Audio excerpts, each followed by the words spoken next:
कौन जगत में एक है, कौन जगत में दो, कौन जगत में जग रहा, कौन रहा है सोए। तो ईश्वर जग में एक है, चंदा सूरज दोए, पाप जगत में जग रहा, धर्म रहा है सोए। सबसे पहले मेरे सभी सच्चे सनातनी प्रेमी जनों को हरे राधे कृष्ण। आज हम इस वीडियो में चर्चा करेंगे पितृपक्ष 2024 कब से प्रारंभ हो रहा है और कब तक रहेगा। तो ये पितृपक्ष 17 सितंबर 2024 दिन मंगलवार 11:44 से प्रारंभ होगा और 2 अक्टूबर 2024 को इसका समापन है, जिस दिन सर्व पितृ अमावस्या है। और शाम को लगभग 6 बजे अपने पितरों से क्षमाएं याचना मांग करके हमें अपने पितरों की विदाई करेंगे। तो आइए जानकारी लेते हैं श्राद्ध पक्ष कब, किस समय और कैसे करें। बने रहिए इस वीडियो में शुरू से अंत तक। पितृपक्ष के बारे में जानकारी तभी आपको प्राप्त होगी। तो सजाए रहा इस रूप को हे मानुष दिन रात, पता नहीं इस रूप पर कल उपजेगी घास। हाँ साथियों, हमें पता नहीं हमारे जीवन में काल रूपी सर्प कब अपना प्रभाव आकर के दिखा दे और कब हमें इस दुनिया को छोड़ करके जाना पड़े। मनुष्य अपने कर्म अनुसार इस शरीर को छोड़ करके यमलोक की यात्रा समाप्त करके फिर पितृलोक में पहुंचता है। उसे खुश करने के लिए हम पितृपक्ष में श्राद्ध करते हैं। आइए अब ये जानकारी कर लेते हैं कि पितृपक्ष आता कब है। वैसे तो हर महीने में 2 पक्ष आते हैं। अश्विनी क्वार महीना के ही प्रथम पक्ष कृष्ण पक्ष को पितृपक्ष कहते हैं, जिसमें हम पितरों के निमित्त कार्य करते हैं, पूजा पाठ करते हैं, तर्पण करते हैं। जब उनकी पूजा पाठ करते हैं वो हमारे ऊपर अपनी कृपा दृष्टि बरसाते हैं, तब हमारे घर में शुभ मंगल कार्य प्रारंभ होते हैं। अब आइए हमें ये कैसे पता चलेगा हमारे घर में पितृ दोष है, हमारे घर के पितृ रूठ गए हैं, ये हमें कैसे पता चले। जब हमारे घर में हमारे पुत्र ने अच्छी पढ़ाई की है, मेहनत की है, फिर भी उसकी कोई नौकरी या जॉब नहीं लगता है, ना ही समय से शादी होती है, और शादी भी हो जाती है तो समय से उसके घर कोई पुत्र जन्म नहीं लेता, संतान की उत्पत्ति नहीं होती, तो ये समझ लेना चाहिए कि हमारे घर में पितृ दोष है। हमारे घर में बेटी विवाह योग्य है, समय से उसके लिए घर वर नहीं मिलता है, समय से उसका विवाह नहीं होता है, तो ये समझ लेना चाहिए कि हमारे घर में पितृ दोष है, हमारे घर के पितृ रूठ गए हैं। हमारे बिजनेस या व्यापार में जब घाटा आने लगे, नुकसान होने लगे, बिना करे का मुकदमा लग जाए, लड़ाई झगड़े होने लगे, हमारे जीवन साथी से अनमन रहने लगे, तो सोच लेना चाहिए कि हमारे घर में पितृ दोष है। जब पितृपक्ष में हम अपने पितरों के निमित्त श्राद्ध करते हैं, पूजा पाठ करते हैं, तो सहज में हमारे घर का पितृ दोष खत्म हो जाता है और हमारे घर में मंगल कार्य प्रारंभ हो जाते हैं। आइए हम अब इस बात पर चर्चा करते हैं कि पितृपक्ष में पूजा पाठ किसे करना चाहिए और किसे नहीं करना चाहिए। इस पितृपक्ष में पूजा पाठ का, तर्पण का, श्राद्ध का कौन अधिकारी है। वैसे तो घर में जो बड़ा बेटा है या छोटा बेटा है, उसी के पितरों के निमित्त उसी को कार्य करना चाहिए। पितृ भी उसी के हाथ की सेवा, पूजा पाठ और अर्घ लेते हैं। जिसके भी माता पिता इस दुनिया में जीवित हैं, उस पुत्र को पितृपक्ष में पूजा पाठ करने की कोई आवश्यकता नहीं है।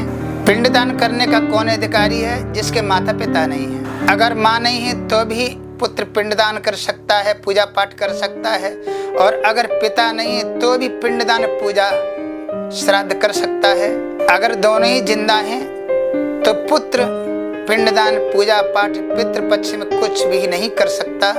आइए अब हम ये जान लेते हैं अपने पितरों का श्राद्ध कब करना चाहिए। जब किसी व्यक्ति की मृत्यु हो जाती है और वो श्राद्ध उसका पूर्ण हो जाता है, फिर वो पितृलोक में पहुंच जाता है।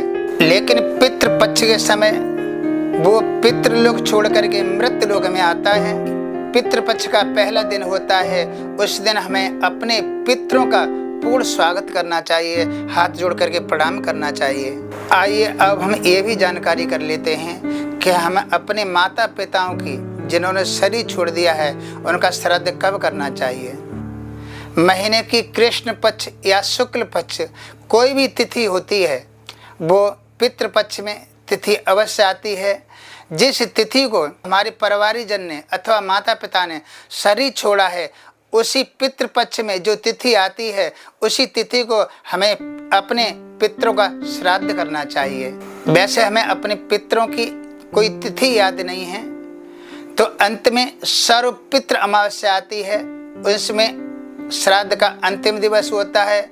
उस दिन हमें अपने पूर्वजों का श्राद्ध कर देना चाहिए, जिससे हमारे पितृ प्रसन्न हो जाते हैं। ऐसा करने से हमारे पितरों को शांति मिलती है। आइए अब हम ये जान लेते हैं श्राद्ध कैसे करें, श्राद्ध के नियम क्या हैं। जिस दिन भी हम अपने माता पिता अथवा पूर्वजनों का जिस दिन श्राद्ध करते हैं, उस दिन हमें नीले, काले, पीले एक कपड़े नहीं पहनने चाहिए।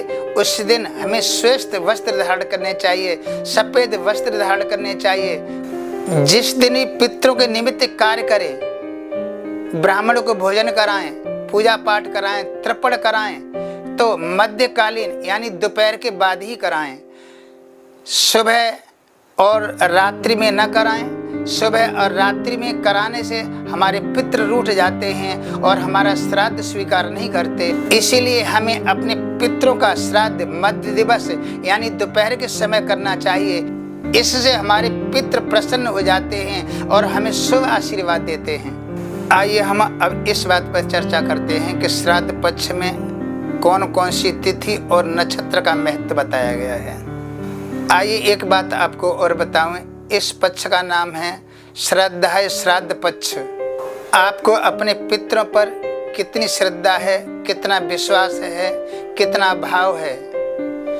अगर आपके मन में कोई भाव नहीं है, कोई विश्वास नहीं है, कोई श्रद्धा नहीं है और भय और डर के कारण अगर ये कार्य कर रहे हैं, तो इसका फल आपको कोई प्राप्त नहीं होगा।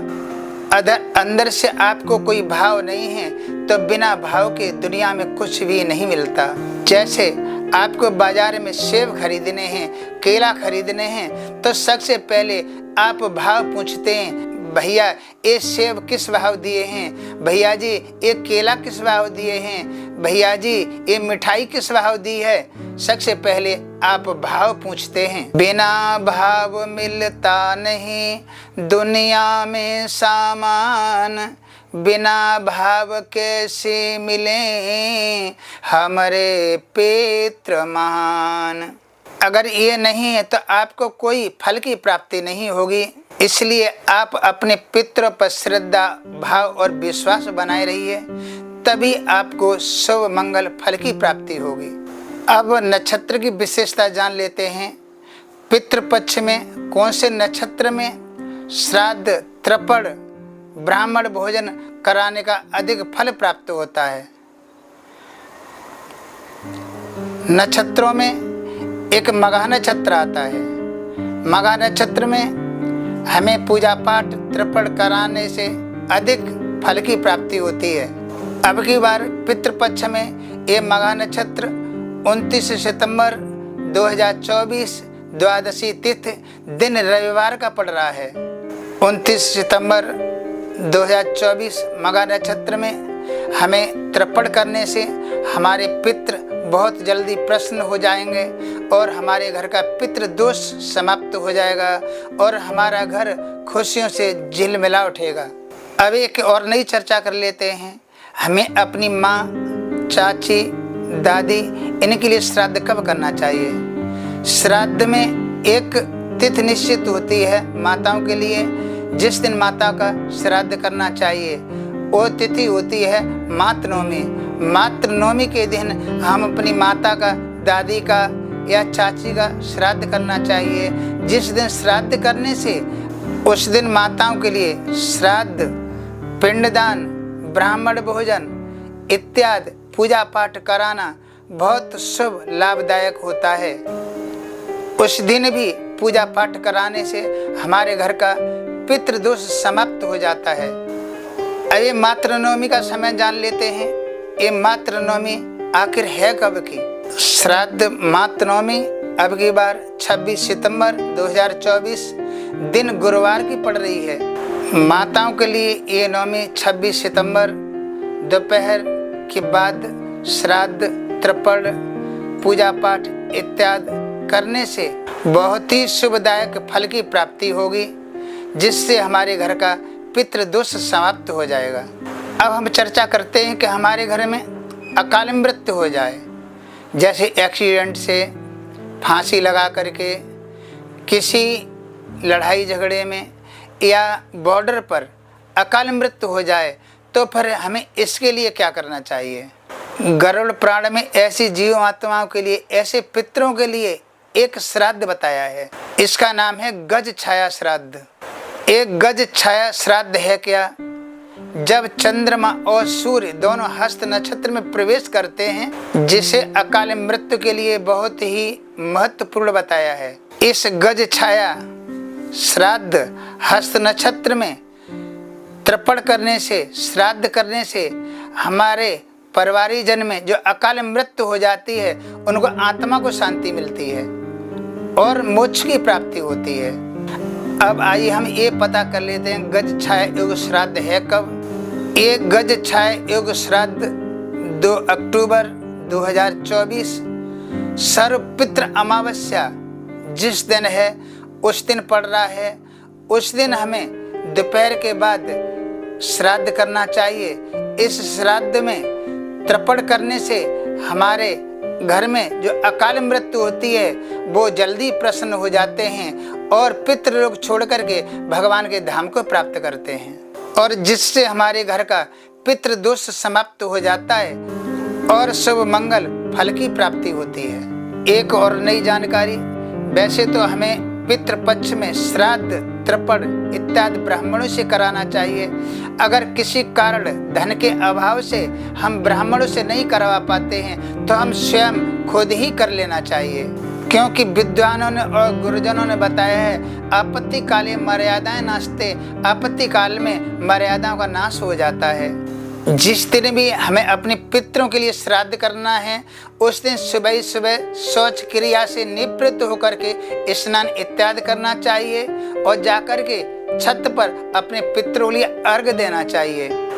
जिस दिन हमें सफ़ेद वस्त्र धारण करनी चाहिए, एक लकड़ी की चौकी ले लेनी चाहिए, उस पर सफ़ेद कपड़े से उसे बांध लेना चाहिए। सफ़ेद चावलों से नारायण भगवान का विग्रह बना लेना चाहिए, उसमें अपने पितरों की स्थापना करनी चाहिए। फिर हमें कुशा के आसन पर बैठना चाहिए। हाथ की उंगली में कुशा की पैंती धारण कर लेनी चाहिए। अगर हमारे सर पर चोटी है, सिका है, तो अपनी चोटी को खोल लेना चाहिए। यज्ञ पवित्र को उल्टा कर लेना चाहिए और फिर हमें अपने पितरों को दंडवत प्रणाम करके कुशा के आसन पर विराजमान होना चाहिए। और हमें ये मन में विश्वास, श्रद्धा होना चाहिए कि हमारे सामने हमारे पितृ विराजमान हैं। अब पूजन सामग्री, एक बर्तन में थोड़े से चावलों को उबाल लेना चाहिए और अपने पास में रख लेने चाहिए। एक थाली में सफ़ेद फूल, सफ़ेद चावल, कुछ फल, शहद, काले तिल इत्यादि कुछ मिठाई थाली में रख लेनी चाहिए। और श्राद्ध के समय अपने पितरों के निमित्त मन में भाव अवश्य रखना चाहिए। सबसे पहले हमें आसन पर बैठ करके अपने हाथों का पवित्रीकरण करना चाहिए। अगर मंत्र जानते हैं तो मंत्र का उच्चारण करना चाहिए। ओम केशवाय नमः, ओम नारायणे नमः, ओम माधवाय नमः। 3 बार हाथ में जल ले करके जल का आचमन कर लेना चाहिए। फिर उसके बाद हाथ पे जल ले करके अपने हाथों को धो लेना चाहिए। हरि ओम अपवित्रम पवित्र वा सर्वावस्थांगत्वा स्मृत पुंडरीकांचम सह मंत्रे शुच बनातो जलम शुच बनातो हस्त प्रक्षालन है ऋषि केशवाय नमः गोविंदाय नमः, ऐसा कह करके अपने हाथों को धो लेना चाहिए। फिर हाथ में पुष्प, अक्षत और कुछ दक्षिणा लेकर के संकल्प करना चाहिए। आप संकल्प बोलना चाहते हैं तो ठीक है, संकल्प अगर बोलना नहीं चाहते तो हाथ में दक्षिणा रख लें, सफ़ेद पुष्प रख लें, कुछ चावल रख लें और संकल्प मन ही मन में भाव से संकल्प बोलें। संकल्प बोलते समय अपना गोत्र, अपने नाम का विशेष ध्यान रखना चाहिए और भगवान से हाथ जोड़ करके प्रार्थना करनी चाहिए। हे भगवान, मैं मंत्र नहीं जानता, कोई संकल्प नहीं जानता, जो मैं आज तर्पण में या पूजा पाठ में, श्राद्ध में जो कुछ भी तुम्हें अर्पण कर रहा हूँ उसे आप स्वीकार करना। और ऐसा कह करके हाथ में जो सामग्री है उसे भगवान को समर्पित कर देनी चाहिए। साथ ही साथ 5 वृक्षों के पत्ते तोड़ने चाहिए, जैसे तोरई के पत्ते, केला के पत्ते, काशी फल के पत्ते, ढाक के पत्ते, ऐसे 5 प्रकार के पत्तों को तोड़ करके लाना चाहिए और चौकी के सामने ही उन्हें विराजमान कर लेना चाहिए। घर में खाने योग्य जो भी सामग्री बनी है उसको एक थाली में रख लेनी चाहिए। जब श्राद्ध करें तो उसमें खीर बनानी चाहिए, पूड़ी बनानी चाहिए, सब्जी बनानी चाहिए, लेकिन भैंस के दूध की खीर नहीं बनानी चाहिए। श्राद्ध पक्ष में जब हम भैंस के दूध की खीर बनाते हैं तो हमारे पितृ रुष्ट हो जाते हैं और श्राद्ध छोड़ करके दूर भाग जाते हैं और हमसे वो नाराज हो जाते हैं। जान करके भी ऐसी हमें कभी गलती नहीं करनी चाहिए। श्राद्ध में अगर हमें खीर बनानी है इसलिए हमें गाय के दूध की ही खीर बनानी चाहिए। घर में जो कुछ भी भोजन सामग्री बनी है वो लेकर के एक बर्तन में हमें अपने पितरों के सामने रख देनी चाहिए और भाव से कहें, हे पितृदेव, हमारे घर में जैसा भी बना है उसे आप स्वीकार कर लें। और साथ ही साथ पितरों के लिए एक पात्र में जल भी रख दें, जल भी अर्पण करें। और अगर ये श्राद्ध करें तो बड़े भाव और श्रद्धा से करना चाहिए और हाथ जोड़ करके अपने पितरों से प्रार्थना करनी चाहिए, हे पितृदेव, हमारे घर में जैसा भी बना है आप उसे स्वीकार कर लीजिए और हमारे ऊपर अपनी कृपा दृष्टि बनाए रखिए और हमारे कार्यों में सफलता मिले और हमारे घर में शुभ मंगल कार्य यूं ही होते रहें। ऐसा अपने पितरों से हाथ जोड़ करके प्रार्थना करनी चाहिए। अब आइए एक और नई चर्चा करते हैं पिंडों की। हमारे कर्म कांड पितृ कार्यों में पिंडों का बड़ा ही कन्फ्यूजन है, बड़ी शंका है, बड़ी संशय है कि पिंड कितने होते हैं। कोई ब्राह्मण 16 पिंड बताता है, कोई 12 पिंड बताता है, कोई 3 पिंड बताता है। वैसे तो श्राद्धों में 3 पिंडों का ही महत्व बताया गया है, इसे त्रिपिंडी श्राद्ध कहते हैं। श्राद्ध में त्रिपिंडी का बहुत ही महत्व बताया गया है, 3 पिंड का बहुत ही महत्व बताया गया है। अब हम ये जान लेते हैं ये त्रिपिंडी पिंड का महत्व क्या है, ये किस किस के लिए होते हैं। ये तीनों पिंड ब्रह्मा विष्णु महेश तीनों देवताओं के लिए भी होते हैं, आकाश पृथ्वी और पाताल के कारण भी होते हैं। ये तीनों पिंड वर्तमान भविष्य भूतकाल के कारण भी होते हैं और ये तीनों पिंड देवता पितृ और प्रेत आत्मा के लिए भी होते हैं। इसलिए श्राद्ध में त्रिपिंडी पिंड का बहुत ही महत्व माना गया है। अब आपने जो चावलों को पकाया है उन चावलों को अपने पास रख लें। उन चावलों से सीधे हाथ से 3 पिंड बनाएं, 1.5 हाथ उससे नहीं लगाना, सीधा सीधा हाथ लगाना है। सीधे हाथ से पिंड बनाने हैं। उस चावलों में थोड़ा शहद डाल लें, थोड़ा सा देसी घी मिला लें और देसी घी मिला करके अपने सीधे हाथों से तीनों पिंडों को बनाना है। जब तीनों पिंड बन करके तैयार हो जाएं तो एक पिंडों को हाथ में लें और हाथ में ले करके भगवान के सामने विराजमान कर दें। और जब पिंड को रखना है तो एक मंत्र बोलना है, ओम पितृदेवताभ्यो नमः। फिर दूसरा पिंड हाथ में लें, दूसरा पिंड हाथ में ले करके फिर उसी मंत्र का उच्चारण करना है, ओम पितृदेवताभ्यो नमः। फिर तीसरा पिंड लेंगे, तीसरा पिंड ले करके फिर भगवान के सामने चौकी पर विराजमान कर देंगे और वही मंत्र बोलेंगे, ओम पितृदेवताभ्यो नमः। फिर उसके ऊपर कुछ पैसे चढ़ा देंगे, थोड़ा शहद लगा देंगे, काले तिल चढ़ा देंगे, पुष्प चढ़ा देंगे, फल चढ़ा देंगे। फिर उसके बाद भगवान से प्रार्थना करेंगे। और जो भी सामान हमें चढ़ाना है, चाहे फल चढ़ाने हैं, चाहे फूल चढ़ाने हैं, चाहे द्रव्य दक्षिणा चढ़ानी है, जो कुछ भी चढ़ाना है, उस समय ओम पितृदेवताभ्यो नमः, ओम पितृदेवताभ्यो नमः, जो कुछ भी चढ़ाएं उस पर इस मंत्र का अवश्य उच्चारण करें।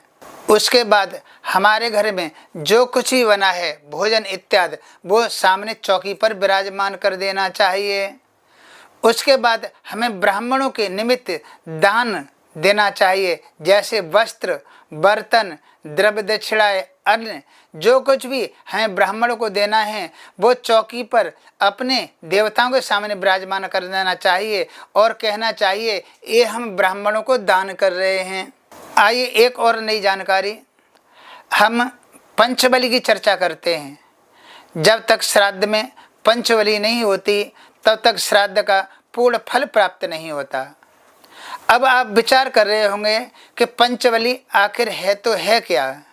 जब घर में भोजन बन करके तैयार हो जाए तो 5 वृक्षों के जो पत्ते लेकर के आए हैं उस पत्तों को 5 जगह अलग अलग रख देना चाहिए और घर में जो कुछ भी भोजन बना है उस भोजन में से थोड़ा थोड़ा निकाल करके 5 पत्तों पर रख देना चाहिए।